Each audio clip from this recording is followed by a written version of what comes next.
Ay, ya se me Hola, hola a todos. Me da mucho gusto estar otra vez con todos ustedes. Les agradezco su presencia y vamos a comenzar.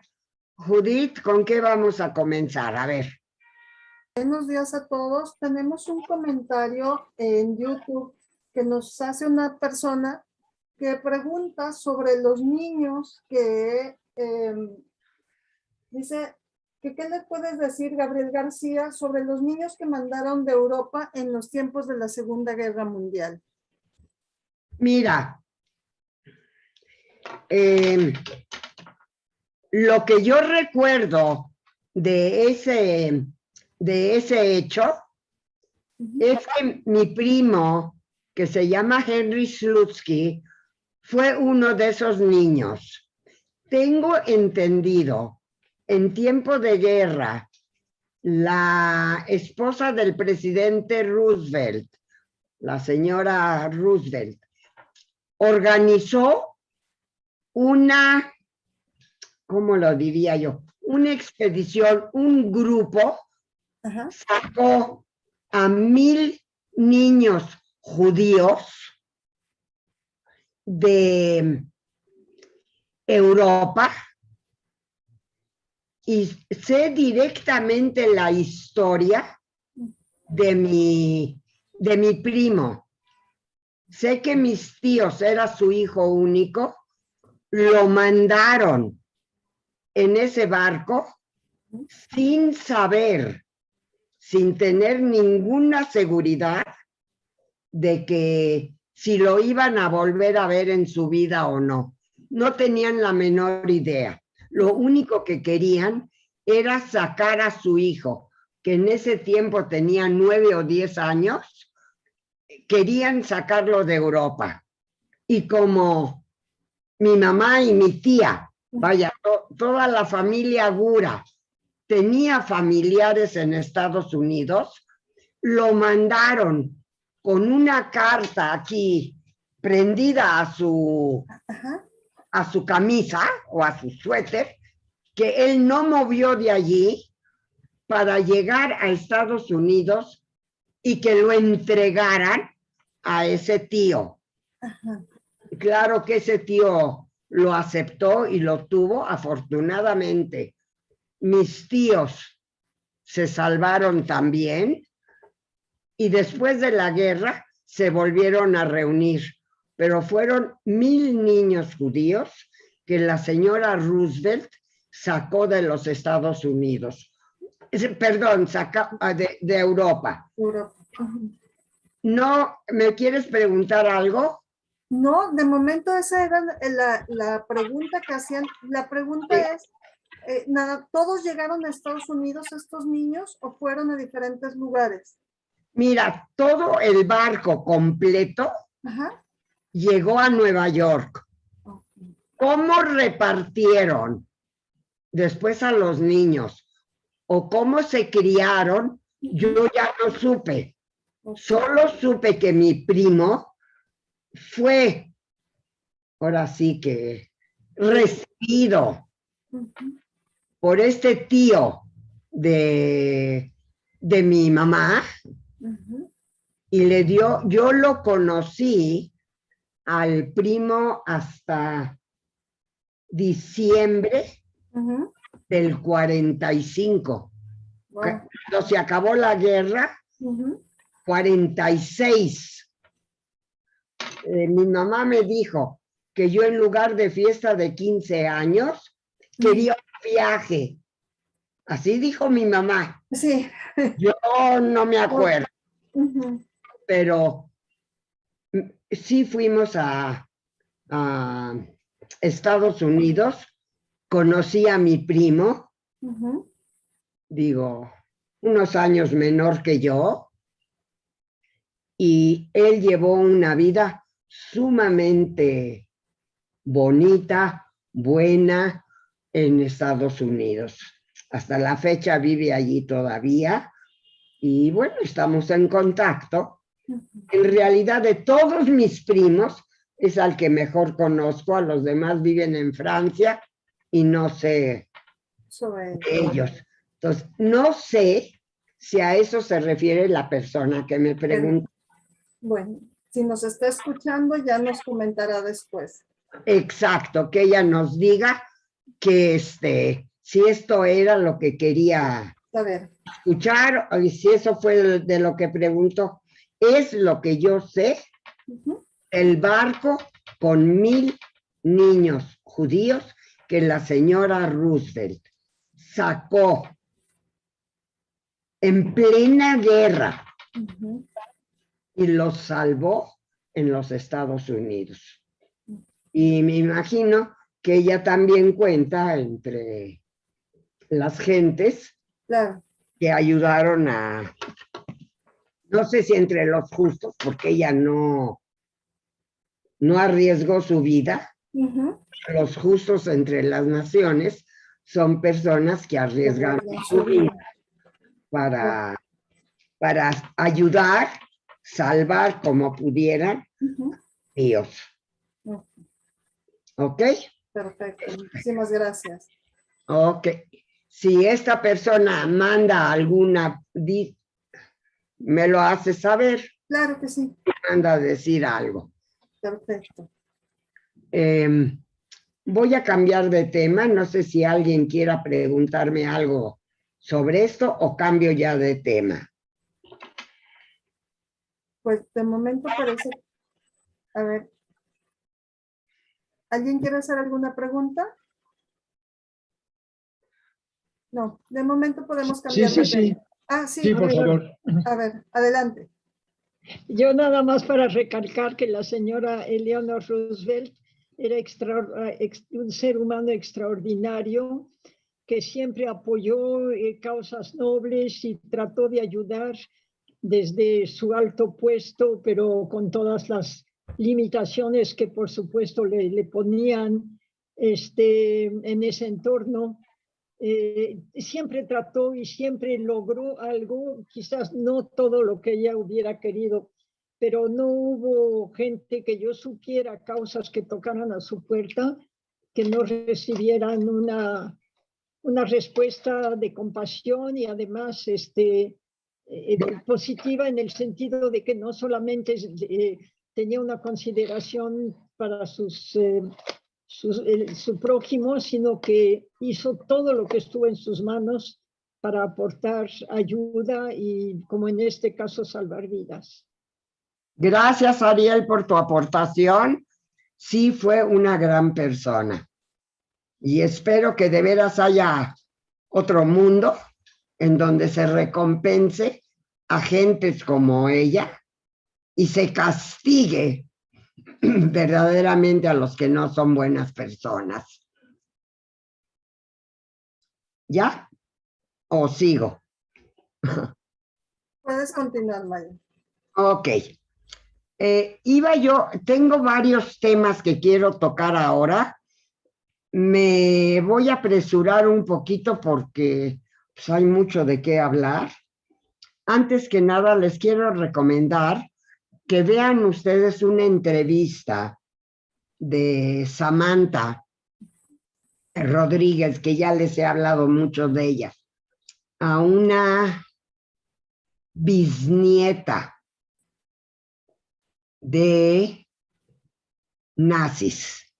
Es decir, sus dos bisabuelos y sus dos bisabuelas. Ella se llama Ana.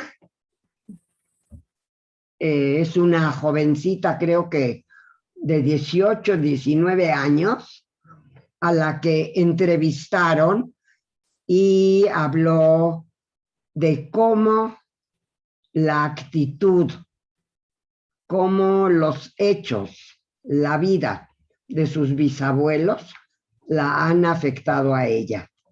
Es una entrevista muy interesante que para que se den ustedes cuenta como ella lo expresa en la entrevista. No es que sienta culpabilidad. Ella no podía hacer nada. Es decir, ella no existía cuando sus bisabuelos hicieron lo que hicieron. Pero cómo ha afectado su vida y cómo en cierta forma la obliga a no a sentir culpa, porque ella no tiene la culpa, pero sí la responsabilidad de que una cosa tan espantosa como sucedió en Alemania durante la Segunda Guerra Mundial pueda volver a suceder en el mundo. Y lo que ella, como persona, está haciendo para que esto no vuelva a repetirse. No les puedo dar toda la entrevista, porque además le quito el chiste, pero de veras vale la pena que busquen ustedes esa entrevista, la vean. A lo mejor, Judith, tú les puedes decir en dónde pueden verla. Yo te lo agradecería mucho que le des al público los datos necesarios para que vean esta entrevista de Ana, que de veras vale la pena. Pueden entrar a Diario Judío y ahí en el buscador poner Ana Suset o poner Samantha Rodríguez y aparecen sus entrevistas y ahí va a aparecer la de Ana Suset. Ana Suset Pfeiffer se llama esta chica que entrevistaron. Muy, muy interesante la entrevista. ¿Alguien quiere preguntarme algo o cambio de tema? Yo quiero comentar, ¿puedo? Sí. Sí. Adelante. Si quieren la aportación cinematográfica de hoy, si tengo unos minutitos, quiero decir que este caso de esta chica bisnieta de personas involucradas en actos indescriptibles, de hecho tiene eco y reverberación en muchas personas nacidas en Alemania después de la guerra. Gente que no tuvo nada que ver con lo que pasó, pero son sus descendientes directos. Y quiero decir nada más como comentario que el cine alemán ha reflejado este trauma nacional desde que la guerra se terminó. Hay innumerables películas que tocan cómo las generaciones futuras, o sea, siguientes, perdón, las generaciones que siguieron de la guerra, tuvieron que comprender, aceptar es mucho decir, pero darse cuenta del trauma por el que pasaron y pasó el país y toda la responsabilidad que se le adjudica y cómo hubo animadversión contra Alemania durante tantos años, el pueblo alemán ha tenido que reaccionar ante su historia y es algo muy difícil. Es un trauma nacional, se entiende, no son culpables, pero sí son descendientes de los culpables y les cuesta, están marcados de por vida. Muchas películas, han tocado ese tema. En particular, para no dar toda una lista, les voy a recomendar una que se dirige a este tema de manera muy bella, muy poética, pero muy difícil, que se llama Las alas del deseo. Las alas del deseo. En alemán se llama El cielo sobre Berlín, pero en español Las alas del deseo, de Wim Wenders, y toca exactamente esta problemática de cómo el pueblo alemán ha tenido que tomar posición y reflexionar sobre su pasado, sobre el estigma que los ha marcado. Es un tema muy fuerte, muy importante históricamente y culturalmente hablando. Entonces, de nuevo, el cine es un reflejo de cuestiones sociales importantes, humanitarias, y repito la película Las alas del deseo, muy recomendable sobre este tema. Gracias. Muchísimas gracias por tu aportación. Estoy segurísima que cantidad de gente ya anotó el nombre y va a ver la película. Después yo hablo contigo al respecto, porque me vas a tener que decir dónde la consigo, en fin, etcétera, para que la pueda yo ver. Pero después, ¿ok? Ok, de acuerdo. Perfecto. Voy a cambiar de tema ahorita. Y miren, hace un par de semanas murió un señor Mirón Lerner. Él estaba casada con una prima mía que murió hace un año aproximadamente. Y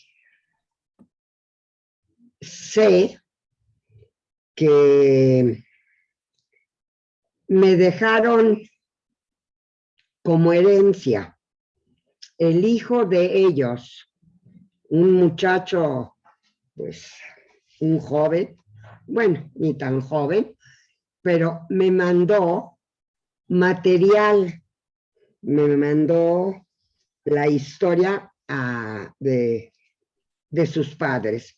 Yo cuando fui a Francia a conocer a mi familia, conocí a mi prima Lili, a su marido Mirón, que es el que acaba de morir, y conocí al hijo, Hervé, y llevé relación hasta que ellos murieron, tanto Lili como Mirón. Entonces, Mirón cuando fui a Francia, me platicó que él era un niño cuando la Segunda Guerra Mundial. Y fue salvado por el cardenal, si no me equivoco, Tizerán. Este cardenal y otro cardenal del Vaticano. Y miren, el papa de aquel tiempo de la guerra era pro-nazi.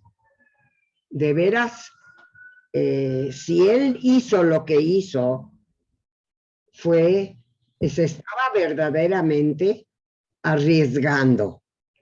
Él llevó al Vaticano a todo un grupo de chamacos, adolescentes, judíos, los escondió en el Vaticano y los hizo acólitos, es decir, que trabajaran y se dedicaran a ser acólitos en la iglesia. Allí en el Vaticano. Durante años los hizo pasar por cristianos.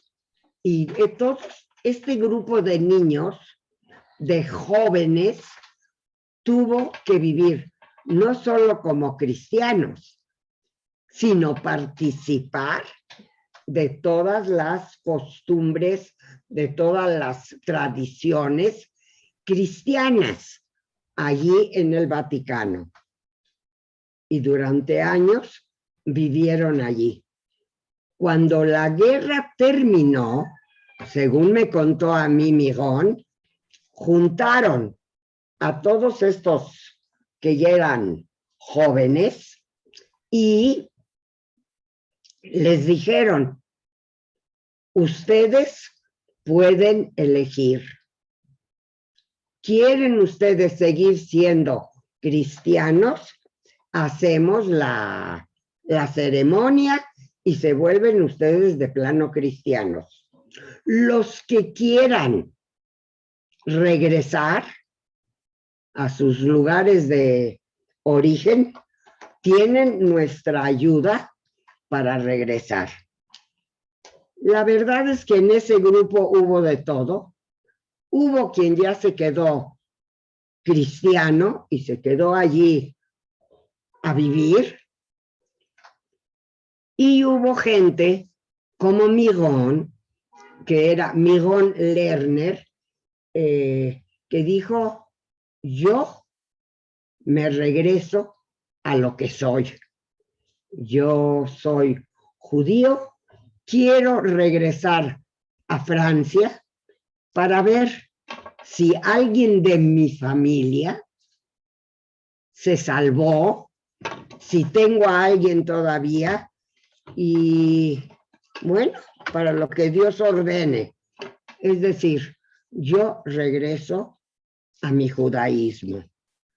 Y regresó a Francia, estuvo investigando y supo que se había salvado solo una hermana de él y que estaba en Israel, que había emigrado, que entonces no era el Estado de Israel, se había ido a Palestina y así se salvó de la guerra.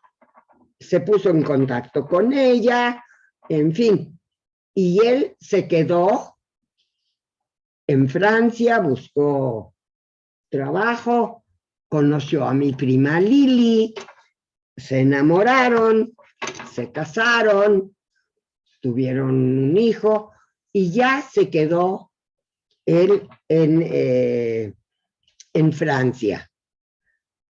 Eso es lo que él me contó. Ahora resulta que después de años y años, no sé, no tengo la menor idea por qué tomó tantos años. A lo mejor algún día Hervé me lo aclara. El caso es que en 1998 Yad Vashem invitó a Mirón a que declarara y a que platicara su historia.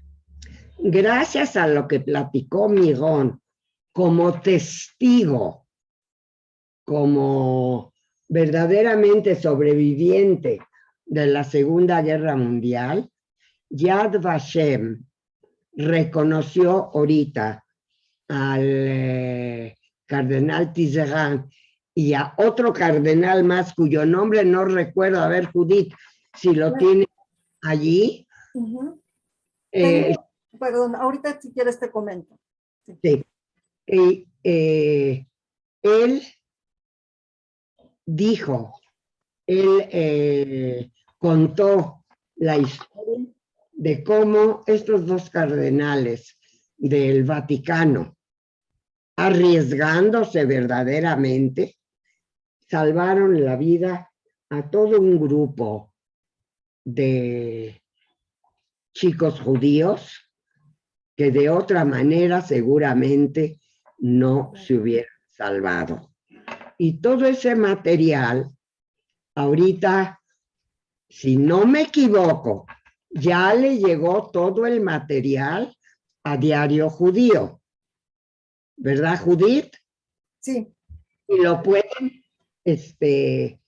toda la historia, todo el material lo pueden encontrar en Diario Judío y saber qué fue lo que salvó, cómo, cuándo, a qué horas, todo lo pueden saber buscándolo en Diario Judío.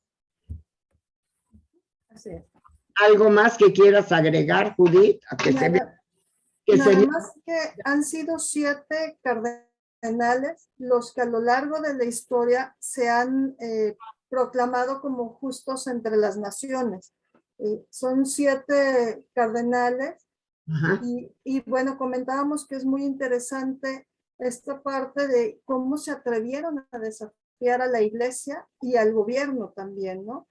Para salvar a personas y creo que eso es un gran reconocimiento para ellos. Pues ¿alguien quiere hacer alguna pregunta? ¿Alguien quiere comentar?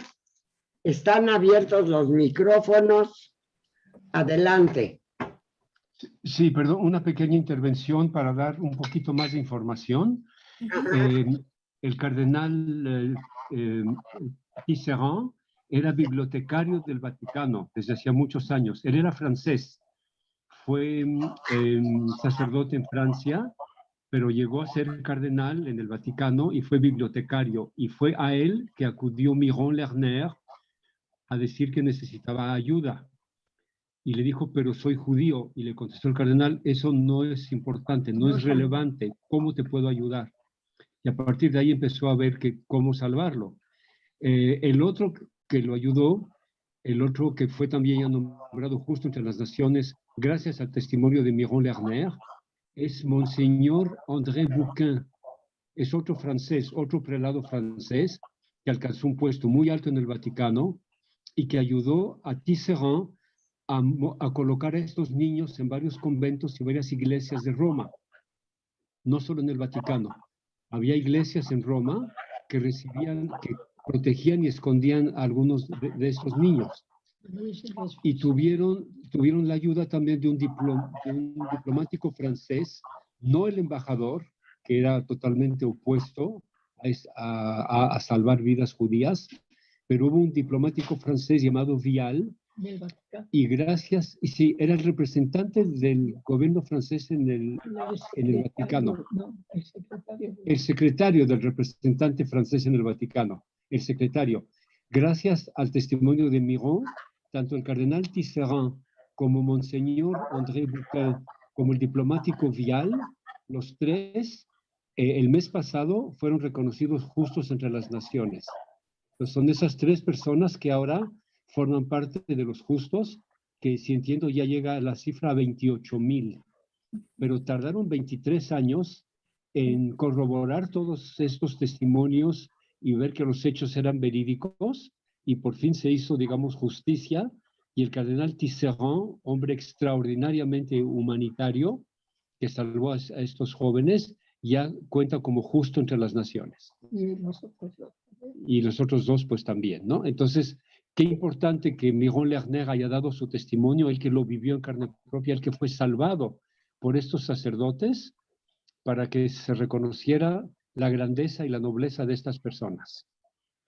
Gracias por tu aportación, Juan Ricardo. Siempre te estaré agradecida por lo que tú aportas a estas pláticas, porque de veras es muy, muy importante que el mundo sepa que hubo gente que no se dejó llevar por todas esas ideas espantosas que dominaron al pueblo alemán. Ahora, a mí me cuesta mucho trabajo,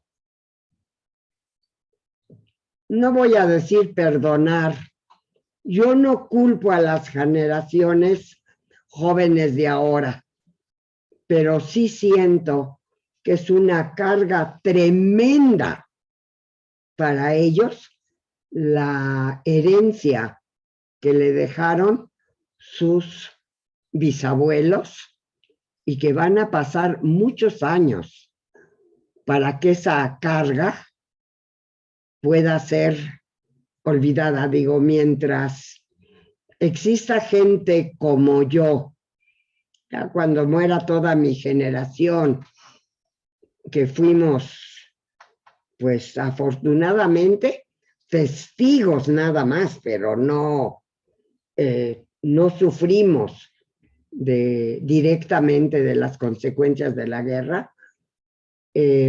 Yo siento que es una carga tremenda para el pueblo alemán, la herencia que le dejaron sus bisabuelos.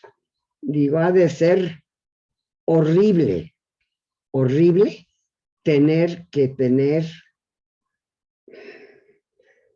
ya estoy repetitiva, pero ha de ser muy, muy doloroso, muy pesado, muy difícil aceptar lo que hicieron mis bisabuelos, bisabuelas, en fin, ser la heredera de algo tan espantoso. Pero creo que el pueblo alemán, poco a poco, digo, la historia tiende a hacer que nos acostumbremos a ella y bueno, poco a poco otra generación más y todo lo del Holocausto, de la Segunda Guerra Mundial, van a ser la historia del pasado de la humanidad. Nuestro deber de la humanidad en general es no permitir que se olvide, porque si olvida uno el pasado, tiende a repetirlo. Yo espero que verdaderamente nunca jamás en el mundo se repita los horrores que se vieron, que se sintieron, que se cometieron en la Segunda Guerra Mundial, que fue una época espantosa para toda la humanidad. Maya, quiero hacer, Rodrigo Martínez, que nos está acompañando ahorita aquí en el Zoom, dice que no tiene posibilidad de activar su micrófono, pero solo comentar que es un honor formar parte de esta plática. Espero que pueda seguir siendo aceptado en el futuro. Ojalá nos puedan seguir compartiendo esas grandes historias de personas que se encargaron de salvar judíos sin importar nada. Coincido totalmente con lo que comenta Maya respecto a los herederos de la gente malvada que llevó a cabo el Holocausto. No se debe olvidar nunca lo que sucedió y en las generaciones actuales está la responsabilidad de evitar que se olvide y sobre todo que se repita. Shabbat Shalom, mi amor para Israel siempre, dice. Muchísimas gracias. Un muy bonito comentario, muy interesante. Yo espero que verdaderamente nunca olvide la humanidad lo que pasó y evite que vuelvan a cometerse esas injusticias y esos errores. Y hablando de esos errores, si nos quieres comentar algo, precisamente esta semana se conmemoró un aniversario más de la Noche de los Cristales Rotos. Miren, el 9 de noviembre de 1938 sucedió lo que pasó a la historia con el nombre de Kristallnacht, es decir, la noche de los cristales rotos. Fue un pogrom. Pogrom es ataque a judíos, a minorías judías. Fue un ataque espantoso en toda Alemania y en Austria. Un ataque que ordenado, lógico, por el gobierno alemán. Yo me niego a decir solo nazi, porque finalmente fueron los alemanes, y una noche en la que se destruyeron miles de negocios, hogares, propiedades judíos, y que miles de judíos fueron asesinados sin razón más que el odio. Es la única razón por la que se cometió. Claro, aparecen intereses políticos también. Es lo que el gobierno de Hitler hizo y que desgraciadamente, por miedo, por convicción, por lo que quieran, fueron absolutamente apoyados por el pueblo alemán. Y 9 de noviembre de 1938, y cada año se conmemora la Noche de los Cristales Rotos. Esperemos que no volvamos a tener algo así. ¿Algo más, Judith, que se me haya pasado? No, de momento no. Si quieres, no sé si alguien quiera comentar algo. A ver, adelante. Parece que Bueno, yo desearles a todos un Shabbat Shalom y en verdad que esta triste historia del Holocausto que no se vuelva a repetir, y yo creo que el Eterno Todopoderoso está siempre al pendiente de Israel y de los que temen su santo nombre, y pues todo para bien para Eres Israel. Shalom a todos, Shabbat Shalom. Shabbat Shalom. Nada más quisiera yo agregar algo. No solo espero que Dios se preocupe de la paz en Israel, sino yo le agradecería mucho más si se dedica Dios Todopoderoso a la paz y el bienestar en todo el mundo. No solo Israel cuenta, sino toda la humanidad. Eso es un hecho. No hay un solo país en el mundo que sea el paraíso, pero sí podemos desear que en el mundo haya paz. No sé si acepto la palabra tolerancia, porque yo a la maldad no la voy a tolerar nunca, pero que haya paz y que haya respeto mutuo entre los seres humanos. Y no quiero pensar solo en Israel, porque no puede haber en el mundo solo un país que sea el paraíso. Si el mundo no es bueno, no va a haber paraíso en ningún país.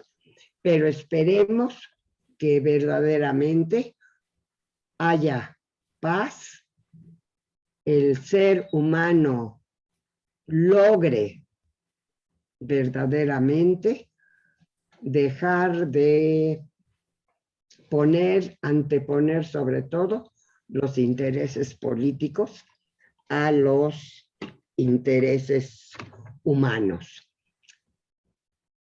He dicho.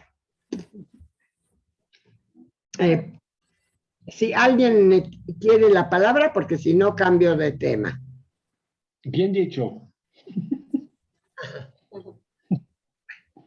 Miren, esta semana sucedió algo en México que para la comunidad judía en México, pues es un poco, digamos, doloroso. Hace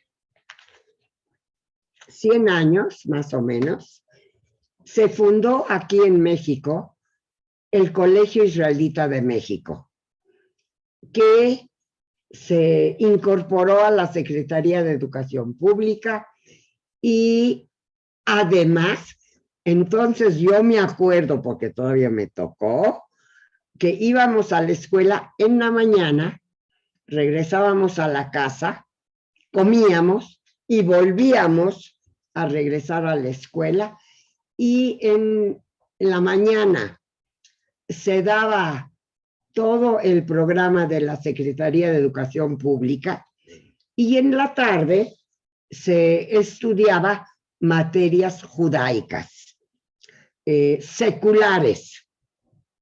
Y eso fue el primer colegio judío en México.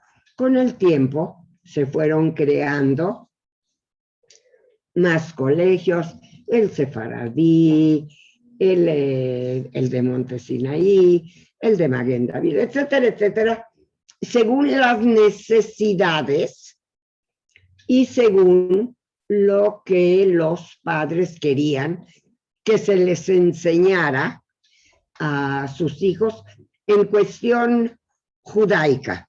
Entonces hubo colegios que enseñaban un poco de religión, otros de tradiciones, y durante varios años, me acuerdo que iba yo en la mañana y en la tarde, y llegábamos en la noche ponchados a la casa, y después se hicieron las horas corridas y empezábamos la escuela a las 8 y salíamos a las 3 de la tarde o 3:30, y ya después llegábamos a la casa y se acabó la escuela. Las escuelas de gobierno hasta el día de hoy trabajan mediodía en la mañana, mediodía en la tarde, y nosotros hicimos horas corridas y se estudiaban materias, el agregado eran las materias judaicas, literatura judía, historia judía, en fin, cosas que tenían que ver con nuestra tradición y con nuestra herencia judía. Al cabo de unos años se creó una escuela más, el Nuevo Colegio Israelita, que con el tiempo también se fusionó con el Colegio Israelita de México. Y esta semana, uno de los colegios más grandes, el Colegio Sefaradí, se fusionó con el Colegio Israelita de México. Miren, hay quien ve en esto con muchísimo dolor y hay quien analiza las causas por las que dos escuelas, las dos más grandes de la comunidad, se fusionaron. Desde el momento en que el Colegio Israelita de México dejó de enseñar el idioma yiddish como parte de su currículum, desde ese momento ya nada lo diferenciaba de los otros colegios, bueno, del colegio sefaradí, porque los otros colegios enseñaban un poco más de la religión judía y el Colegio Israelita de México siempre fue un colegio secular. Parece ser que el colegio sefaradí, miren, desde que se fundó el Centro Deportivo Israelita, se juntaron todas las comunidades, que a mí, en lo personal, se me hizo una de las cosas más maravillosas habidas y por haber. Muchos, digo, tanto los ashkenazim como los sefaradim, como los que venían de países árabes, sentían que cada uno tiene que cuidar su herencia, sus costumbres, qué sé yo, su comida. Pero, pues, vino la mezcla y se crearon lo que dábamos por llamar matrimonios mixtos. Se juntó la cultura sefaradí con la cultura ashkenazí y lo veían como algo, ¡ay! Se va a perder algo. Yo personalmente, de mi experiencia personal, ¿qué quieren que les diga? Mis dos nueras son sefaradís. No, ni siquiera sefaradís. Son de Monte Sinaí. Son de la comunidad árabe. Y créanme que me saqué la lotería. Desgraciadamente, una de ellas falleció muy joven y la otra espero que viva hasta más de 120 años. Es como una hija para mí. No hay diferencia. Yo la quiero, ella me quiere, nos respetamos mutuamente y ni se diga, mis nietos y bisnietos, bueno, esos se cosen aparte, son especiales. El caso es que dolió que el colegio, digamos, sefaradí, se haya visto obligado a cerrar por falta de alumnos. Yo no sé exactamente qué fue lo que pasó, pero pienso que no es nada malo ni negativo que se hayan juntado las dos escuelas, ya que enseñan lo mismo. Y hoy en día, mantener una escuela desde el kinder hasta tercero de preparatoria, pues la verdad, se necesita muchísimo, muchísimo dinero y muchísimos niños. Yo me acuerdo cuando se cerró el nuevo colegio israelita y le comenté a mi hijo que ¡ay, qué horror! Mira, ya no hay niños. Se cerró la escuela. Él me dijo, mamá, ¿qué tal si enfocas el problema realísticamente? En primer lugar, ahora las parejas jóvenes se casan ya más grandes que cuando tú te casaste y se tienen menos hijos. Hay manera de evitar el embarazo. Por lo tanto, cada quien tiene la cantidad de hijos que quiere, lo cual hace, y no es solo en la comunidad judía, es en el mundo entero. Se tienen menos hijos, porque hay métodos de cómo impedir un embarazo. Y la dichosa pastillita, pues la verdad nos salvó la vida, lo que sea de cada quien.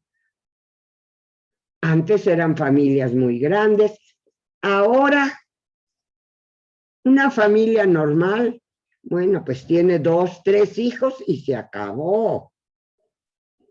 Y bueno, espera, los educa uno y todo, pero hay menos población.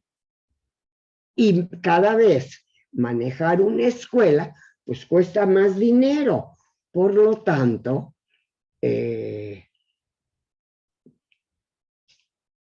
se decidió, no me pregunten, pero siento que las instalaciones del Colegio Israelita de México son muy modernas, están siendo renovadas, son más apropiadas para que se fusionen las dos escuelas y se continúen la educación tanto oficial del país como la educación judía y que sigan habiendo un colegio judío.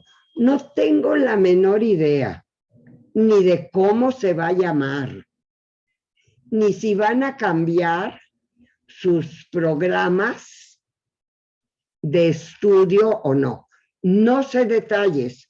Si alguien lo sabe, si mi hijo Isaac puede aclarar algo sobre este punto, yo le agradecería si nos está escuchando, ¿no?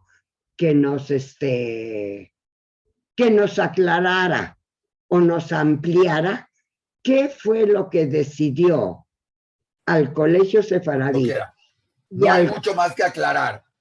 A ver. Perdón, creo que has dicho todo correcto. Se decidió que era una necesidad, es un gran logro porque además es algo intercomunitario. Para los que no entiendan, hay varias comunidades dentro de la comunidad judía. Fue un gran acuerdo. Se decidió que hay un comité académico, hay 2 empresas que se dedican a toda esta parte de educación, analizando y decidiendo desde el nombre, los sistemas. Varios de los sistemas son los que estaba manejando el Colegio Israelita de México, que es el tipo ORT, que es Educando para la Vida, donde son a base de proyectos, a base de trabajos en específico y preparándolo con ciertas materias, y combinando materias entre sí. Lo que se ve en química, se trabaja también en biología y se trabaja en matemáticas para irlo combinando. Se va a evaluar qué maestros, quiénes se van a quedar todo. Lo que está decidido es que el director general va a ser el director que estaba trabajando en el Colegio Israelita de México, en la IDISHE, y principalmente todo eso. Y lógicamente para el próximo ciclo escolar es cuando empezará todo esto a funcionar con nuevo nombre y con todo. Y es un gran logro que toda la comunidad judía en México ha aplaudido en su totalidad, entendiendo que son parte de las necesidades que no nada más planteó la pandemia, porque esto ya no se venía haciendo nada más por la pandemia, sino mucho tiempo antes ya se venía platicando en cierto sentido. Hay que mencionar también que es un cambio de cierta manera que se veía venir en el sentido que era una unión, porque gran parte de los alumnos que estaban una parte importante de los alumnos que estaban en el Colegio Sefaradí son de origen de familias ashkenazí. Por esto que se ha ido dando, y como ellos dijeron, es hora de empezar, de dejar de ver a cada colegio como una institución de Magen David, de Monte Sinai, de Ashkenazí y Sefaradí, y creo que es hora de que después de 100 y pico de años fijos y de 500 años de presencia judía en México, porque se están conmemorando eso, ¿sí? Empezamos a verlo como un colegio de la comunidad judía de México, que es hacia donde va y donde la visión de los jóvenes la tienen muy, muy claro, que haya una comunidad judía de México, y cada vez se van a buscar más y más cosas que sean no de una institución, no de una comunidad, sino sean para todas.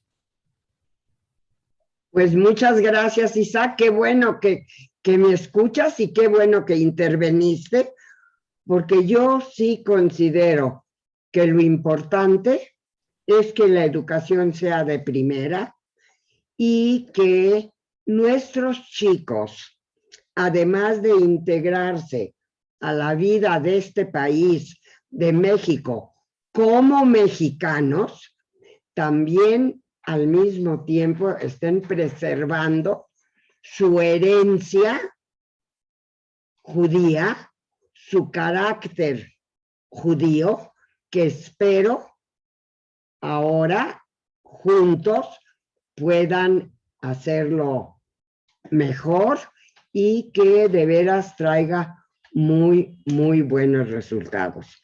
Claro. Cabe mencionar, voy a decir un puntito más, que ayer, por ejemplo, se entregó, el Consejo Sionista reconoce a algún joven que haya trabajado por Israel, por la comunidad, todo, se lo entregaron a Delas Meke. Pero uno de los puntos que ella dijo y se comentó fue que a ella le impresionó mucho y le impactó mucho en su vida el haber estado en lo que eran las Prepas Unidas. Las Prepas Unidas era un proyecto que se desarrolló durante un X tiempo, donde alumnos de las diferentes prepas cambiaban de escuela para que en vez de tomar derecho, cada uno en su escuela, el maestro de derecho le daba en una misma institución, y la idea era convivir y estar con los alumnos, ¿no? Por diferentes motivos no siguió el proyecto, pero duró algunos años y a ella le impactó mucho este sentido y lo dijo, que es algo que le forjó en su camino. Entonces creo que, como dice ahorita mi mamá, es importante esa unión que se ha dado, y esa, que no quiero decir mezcla, porque no es mezcla, pero es que se está formando una sola comunidad en donde se esté dejando de importar de dónde son tus orígenes. Después de 100 y pico de años ya no es tan relevante, ¿no? Ya es una segunda, tercera y en ocasiones cuarta generación de gente que llegó a México y que ya están aquí y que ya no lo ven como diciendo, bueno, sí, venía de Francia o mis abuelos o mis tatarabuelos en mucho. Entonces, ese es el sentido de esto, y por eso tanto para Adela fue un factor importante y empezar a trabajar en organizaciones intercomunitarias, ¿no? Creo que el mejor ejemplo que tenemos de eso es el Centro Deportivo Israelita, que nos dio la muestra de cómo se puede trabajar toda la comunidad junta para el bien, tanto del país como de la comunidad. No sé si alguien del público quiera agregar algo, algún comentario. Ustedes me dicen, Judith. Parece que creo que no hay nadie que quiera comentar. Yo nada más agregaría que los cambios, aunque, perdón, Eva Bedman quiere comentar algo. A ver, adelante, Eva. Bueno, mira, escuché, Maya, buenas tardes a todos. Escuché algunos comentarios de alumnos que están en las prepas, sobre todo del Sefaradí, que están un poco temerosos de la fusión, los propios alumnos, pero bueno, esperemos que eso se pueda vencer. No sé qué comentar al respecto, porque pues obviamente que es un cambio un poco radical, pero creo que será una cosa positiva, sobre todo si había poquitos alumnos en una de las dos. Creo que tienes razón. Se hizo más que nada por razones económicas, que pienso yo, no sé. Yo no estuve en las pláticas, yo no estuve para nada. Simplemente estoy analizando la situación. Y así como en su momento hubo necesidad de crear las escuelas, en este momento estamos fusionando dos grandes, muy buenas escuelas que espero que mantengan su alto nivel de enseñanza y que sean una ganancia para la comunidad y para el país, porque finalmente son ciudadanos mexicanos. ¿Algún otro comentario, por favor? Judith, ¿qué dice? De momento no. Mi único comentario era: los cambios siempre nos provocan cierto temor y siempre nos causan cierto desequilibrio, pero pues la única constante en la vida es el cambio, aunque suene paradójico. Claro. Y los cambios siempre traen algo bueno. Creo que vale la pena tomarlo como algo positivo y ver hacia adelante, ¿no? ¿Qué mejoras va a haber, como tú decías, en cuanto a la educación y qué propuestas nuevas hay que también se requieren? Y creo que eso va a ser muy interesante. Y creo que hay que agregar que ojalá hacer todo lo posible para que el cambio, la novedad, sea algo positivo. Y creo, Judith, que pues más o menos tratamos todos los temas, o se me fue alguno. No, terminamos a tiempo. Bueno, hablé de todo lo que quería hablar y la verdad, espero de todo corazón que sea para bien esta fusión y que todo sea para bien. Les deseo a cada uno y a todos los que participaron en el programa de hoy un Good Shabbat Shalom, una muy buena semana y espero de todo corazón que la semana que entra, que otra vez nos reunamos, tenga yo puras cosas buenas, agradables que comentarles. ¿Alguien quiere agregar algo antes de salirnos? Adelante. Es el momento, porque en unos minutos, pues nos vamos, porque así tiene la mala costumbre el tiempo de pasar y les quiero decir que a mí en lo personal, esta hora se me pasó volando. Chávez. Gracias. Gu Chávez, Shalom. Shabbat Shalom, y Muchas gracias a todos. buena semana a todos. Lo principal, mucha salud. Esto es lo más importante y puras cosas buenas. Esperemos verdaderamente que la semana que entra que nos encontremos solo haya noticias buenas. Maya, nada más preguntarte de nuevo, ¿cómo se llama la película que está recomendando Juan Ricardo? Chispas. Se llama Las alas del deseo en español. Ok, gracias. Las alas del deseo. Y si Ok, gracias. dice, ¿dónde Podemos encontrar. ¿dónde la encuentro? Les prometo que yo les paso el dato a ustedes. ¿Ok? ¿Alguna otra pregunta? Buena salud para todos. A gute Woche. A gute Woche. Una buena semana de salud y alegrías. Y que no bajen, Bueno, que no bajen la guardia y se sigan cuidando mucho. ojalá. Que así sea.